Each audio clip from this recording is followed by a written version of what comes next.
अरे चला चला चला, पुऱ्या सगळ्या टम्म फुगलेल्या गारून जातील ना. शुभ्राच्या आवडीचा बेत केला ना श्रीखंडपुरीचा. हो, मी पटकन पानं घेते. आई ऐका ना, ऍक्च्युली मला खूप भूक नाहीये. मी नंतर घरी जाऊन जेवू का आरामात? हरकत नाही, आपण थोड्या वेळाने जेवूया.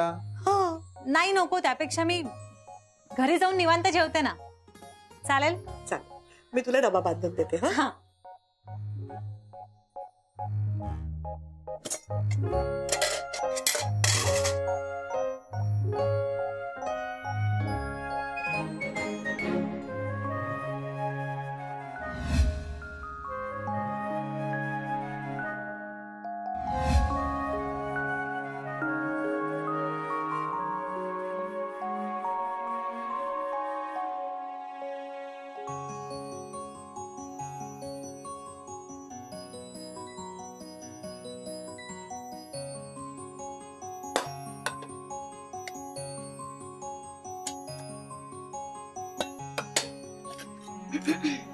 बापरे, केवढं श्रीखंड भरलंय ताई.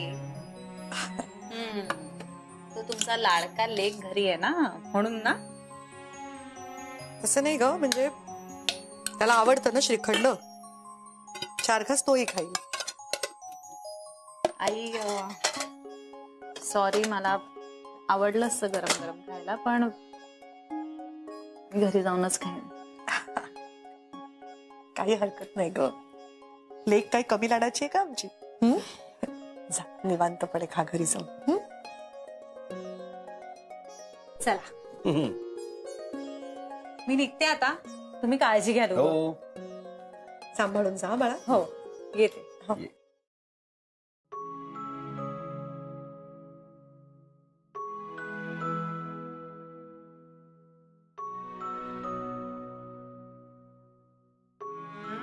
नको फार मनाला लावून घेऊस. निघूया.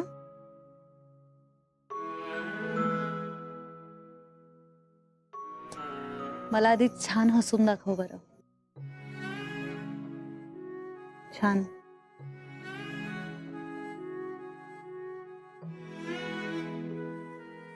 That's like a good boy.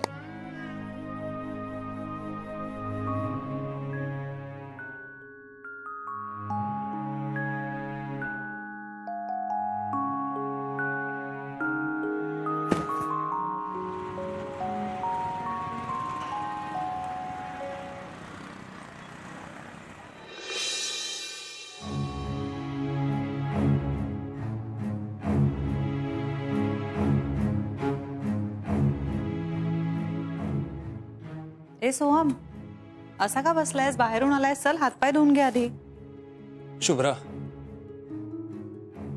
सगळं पूर्वीसारखं होईल ना ग? मला आता हे सगळं सहन नाही होत आहे ग. मॅजिक शो आहे सोहम.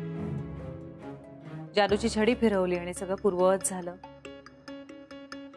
तुला खरंच पश्चाताप होतोय हे सगळ्यांना कळू दे, दिसू दे.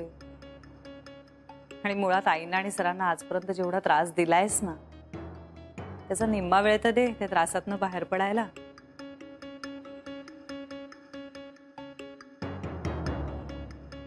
वेळ तर खरं सगळ्यांनाच हवाय सोहम. हे बघ, आय एम सॉरी, मला तसं म्हणायचं नव्हतं. अरे प्लीज, मला एक्झॅक्टली कळतंय तुला काय म्हणायचंय सोहम. मला तुला असं सांगायचंय की थोडा वेळ दे सगळ्यांना. आपलीच माणसं आहेत रे, दुखावली गेली, दुरावली नाही आहेत, तिथेच आहेत, येतील परत. चला आता, मूड ऑफ करून घेऊ नकोस, हातपाय धुवून घे. सकाळपासून उपाशी आहेस ना, काही खाल्लं नाहीये, जेवायचं वगैरे आहे का नाही? घे आवरून बरं. ऍक्च्युली मला भूक नाहीये.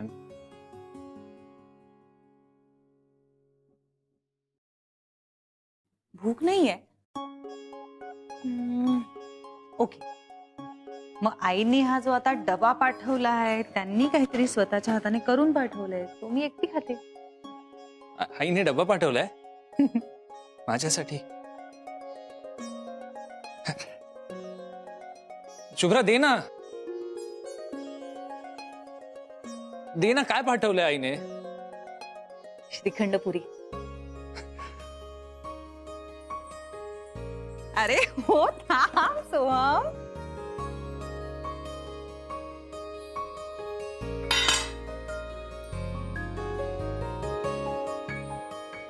सोहम हात धुतला नाहीयेस तू.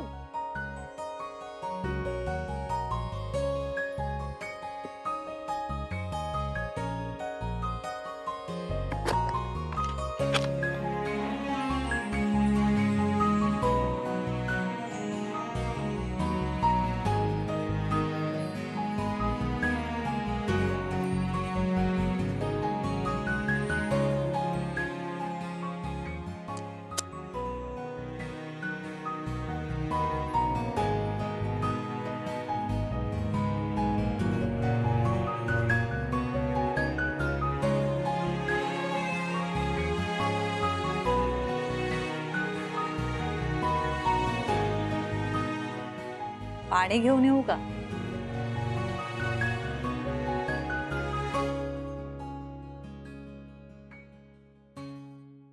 सॉरी, मी सगळं संपवलं. तू खाऊन आली होतीस ना? मी थांबले होते माझ्या नवऱ्याबरोबर जेवूया असं म्हणून. सॉरी, माझ्या लक्षात नाही आलं. मी एक काम करतो, पटकन काहीतरी खायला बनवतो. थांब. थांब थांब, तू काहीही बनव, फक्त ती त्या दिवशी सारखी पावभाजी नको बनवस. बाकी काहीही कर. अरे सांभाळ सोहम.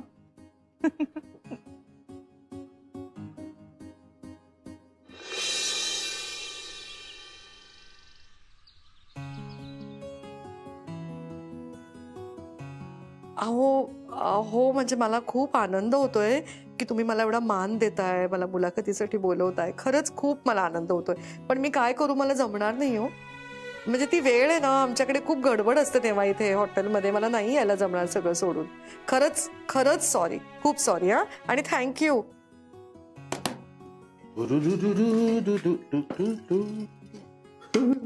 इकडे बघ, इकडे बघ. पीठ लागलंय गालाला. हो मग काढा ना, काढा. चांगलं दिसतंय ते. अहो माझे पिठाचे हात आहेत, काढा ना जरा. राहू दे ना, चांगलं दिसतंय. अहो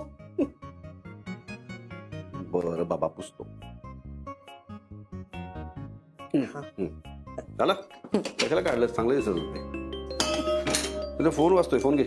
राहू दे, काही महत्वाचं नाही. हो फोन. अगं असं काय, घे तू फोन.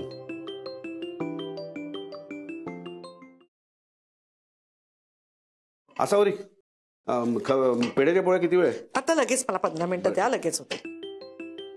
सारखा सारखा फोन वाजतोय. कोणाचा फोन येतोय तुला एवढा? अहो म्हटलं ना, काही महत्वाचं नाही. काय आहे ना, ते एका रेडिओ प्रोग्राम मध्ये त्यांना माझी मुलाखत घ्यायची म्हणून ते मला बोलवत आहेत सारखं. मग काय, कसं जाता येईल मला अन्नपूर्ण सोडून? तू वेडी आहेस का तू? काय करते? बोल बोल बोल बोल. हॅलो.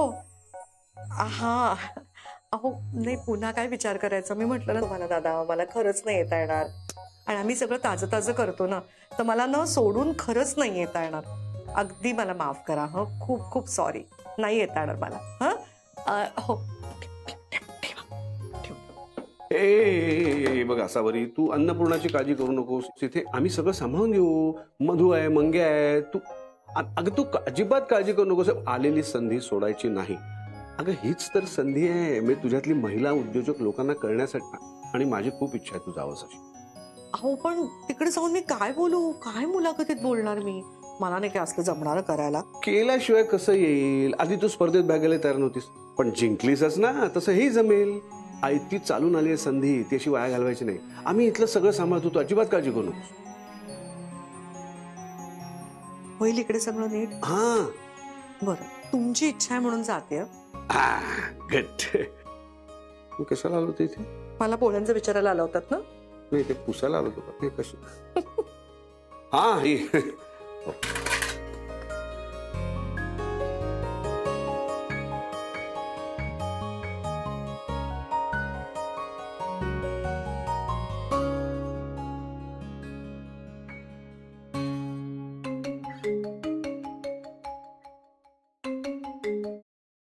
Good morning I. अगं जरा तुला सांगायचं होतं. मला ना ते एका रेडिओवरच्या मुलाखतीसाठी बोलवत आहेत. Wow, that's a great news. कधी आहे, किती वाजता असणार आहे? आम्हाला पण सांगा, आम्ही पण ऐकू. हो म्हणजे ते सांगतेस तुला मी, पण मला जरा टेन्शन येत आहे ग. तुला माहिती ना दुपारची वेळ, अन्नपूर्णाला केवढी गर्दी असते आणि लोकांना जर हवे ते पदार्थ मिळाले नाहीत तर अक्षरशः गोंधळ घालतात ते. आणि कशी जाऊ मी सोडून, कारण शुभ्रा तुला माहितीये ना अजूनही गॅस जवळ जात नाही. काय करू मी, त्यांच्यावरती अशी जबाबदारी टाकून कशी जाऊ मी? आई 1 मिनिट, तुम्ही इतक्या पॅनिक होऊ नका बरं. आई तुम्ही विसरताय का, हे तेच अभिजित राजे आहेत ज्यांनी अभिज किचनची अगदी शून्यातून सुरुवात केली आहे. इनफॅक्ट ऐका, ही संधी आहे. आता तुम्ही इंटरव्ह्यू साठी दिवसभर तिथे असाल म्हणजे अन्नपूर्णाच्या किचन मध्ये अभिजित सरांना जावंच लागेल. आणि दिवसभर जर का त्यांना तुम्ही नसाल तर सगळं काम, सगळं किचन मॅनेज करावं लागेल. मला तर वाटतं त्यांचा कॉन्फिडन्स परत मिळवण्याची ही संधी आहे आपल्याकडे. आणि कमॉन आई, तुमच्यासाठी पण मस्त ऑपॉर्च्युनिटी आहे. मला वाटतं तुम्ही जा, सरांना आपण ही संधी देऊया. असं म्हणतेस का? बर, बघूया, प्रयत्न करू. झालं तर मग तुम्ही बिनधास्त जा आणि ऑल द व्हेरी बेस्ट. हा, छान बोला. बरं, बघते मला काय बोलायला जमतंय. थँक्यू हा बाळा. यू मोस्ट वेलकम आई. Bye bye. आता काय झालं? अरे सरांना कानून लागतं का? हे रोजचं झालंय. असं वाटतं आता जॉब सोडून निघून जाऊ.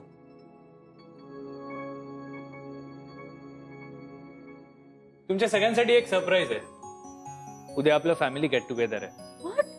येस, आपण सगळ्यांनी मिळून सेलिब्रेट करूया. काय? सर, रेडिओ हा प्रकार किती छान असतो ना. म्हणजे रेडिओवर कुठलीही गाणी लागली तरी ऐकल्यावर खूप आनंद वाटतो ना आपल्याला. सर, तुम्हाला आवडतो रेडिओ ऐकायला? हो, मला आवडतो, पण मध्येच रेडिओचा विषय कुठे काढलास तू मॅडी? सर, शुभ्राने आम्हाला असं सांगितलं की आज आसावरी मॅमचा रेडिओवरती इंटरव्ह्यू आहे. आम्हाला सगळ्यांना ऐकायचं सर तो. आईचा इंटरव्ह्यू आहे? येस. अगं मग का नाही, आपण सगळ्यांनी मिळून ऐकूया दुपारी. Seriously sir? Yes. Thank you thank you thank you. Thank you so much sir.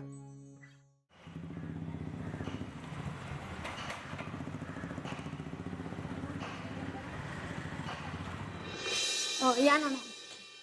Mickey sir. नमस्कार. प्लीज बसा ना. Thank you. Please have a seat. Hello, me RJ Mickey. हो नमस्कार, मी आसावरी अभिजित राजे. ओळखतो मी तुम्हाला. तुमच्या घारग्यांचा ना मी डायहार्ट फॅन आहे. आणि तुमचे मिस्टर अभिजित राजे, he is a great chef. त्यांच्या हातचे क्रेनबुले अमेझिंग, म्हणजे यमी. मिकी दादा, लवकर सुरुवात करूया ना हो आपण. हो, मिकी दादा काय म्हणताय? तुम्ही माझ्या आईच्या वयाच्या आहात. तुम्ही ना फक्त मिकी म्हणा. You know, it sounds cool. बर मिकी बाळा, लवकर करूया का सुरुवात आपण? इमिडिएटली सुरू करूया. काही टेक्निकल गोष्टी आहेत. हा तुमचा माईक आहे, याच्यापासून फक्त 1 विताचं अंतर ठेवा. परफेक्ट. आणि मला ना खरंच असं मुलाखत वगैरे द्यायची ना सवय नाही अजिबातच. मला कळत नाही मी कसं काय बोलणार आहे. अजिबात टेन्शन घेऊ नका. आता आपण जशा गप्पा मारतोय ना, अगदी तसंच बोलायचंय.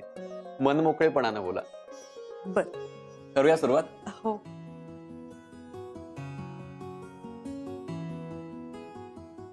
सो हाय, हॅलो, नमस्कार. मी आरजे मिकी तुम्हा सगळ्यांचं स्वागत करतो. आणि आज माझ्यासोबत गप्पा मारण्यासाठी एक अमेझिंग व्यक्तिमत्व आलेलं आहे, ज्यांचे तुम्हीही फॅन असाल, स्पेशली त्यांच्या घारग्यांचे.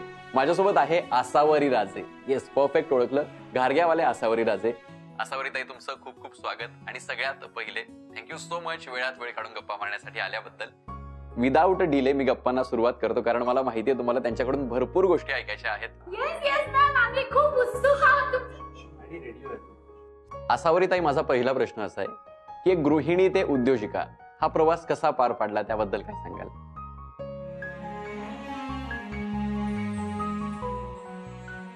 खरं म्हणजे माझ्या आयुष्याला हे असं काही वेगळंच वळण लागेल असं खरंच मला वाटलं नव्हतं.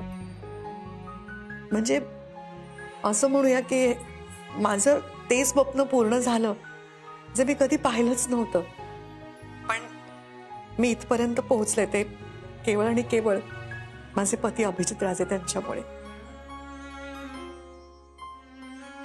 ते जर माझ्या पाठी असे खंबीरपणे उभे राहिले नसते तर आज इथे मी तुमच्याबरोबर मुलाखत देत नसते.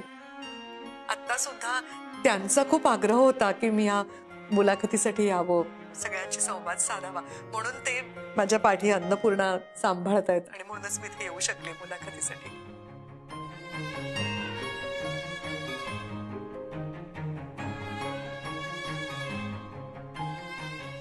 बरोबर आहे आसावरीचं.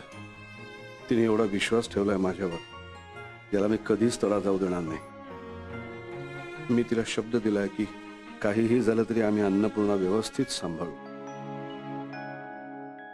ती आज माझ्या जबाबदारीवर अन्नपूर्णा सोडून गेली आणि मला या जबाबदारीमध्ये हरून चालणार नाही.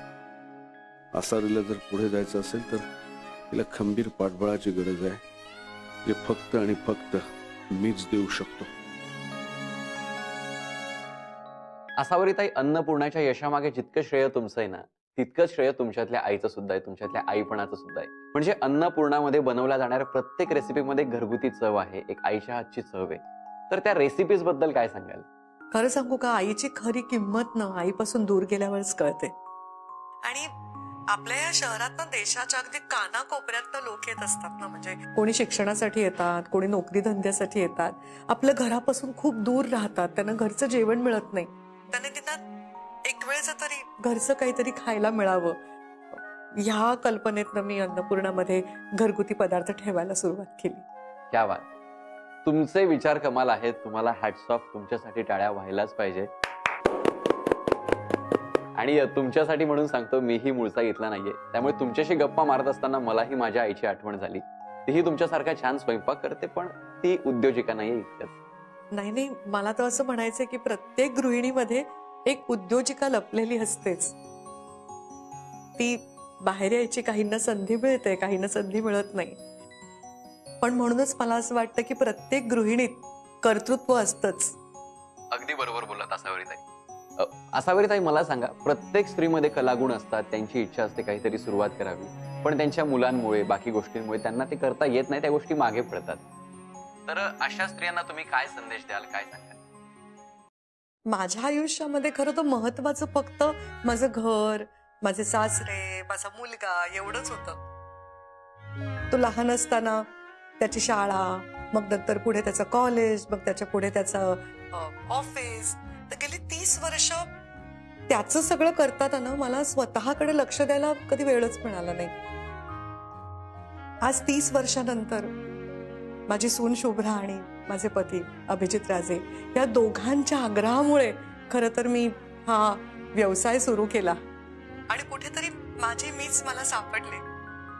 म्हणून मला बाकीच्या पण सगळ्या गृहिणींना सांगायचंय की ना, तुम्ही खरंच तुमच्या संसाराकडे लक्ष द्या, तो महत्वाचाच आहे. तुमच्या मुलांचं सगळं करा, तेही खूप महत्वाचं आहे.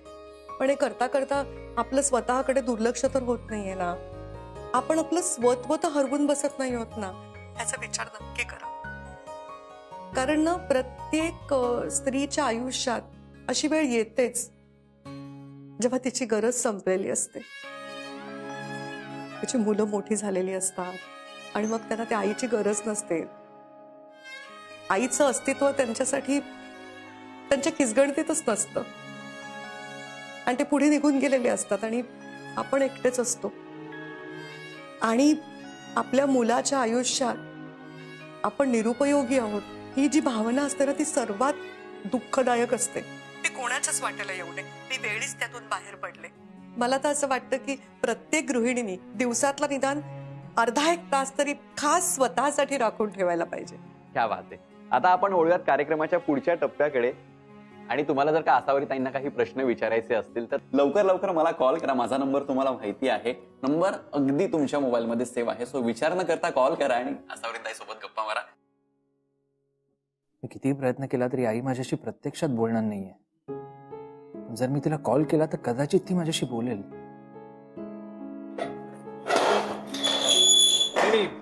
बसा, मी आलोच.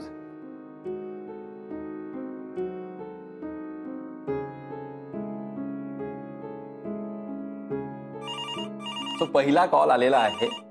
हॅलो, बोला. बहुतेक आसावरीताई त्यांना तुमच्याशीच बोलायचंय.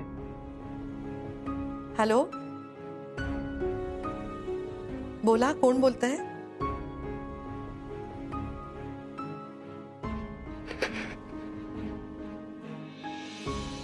पप्या?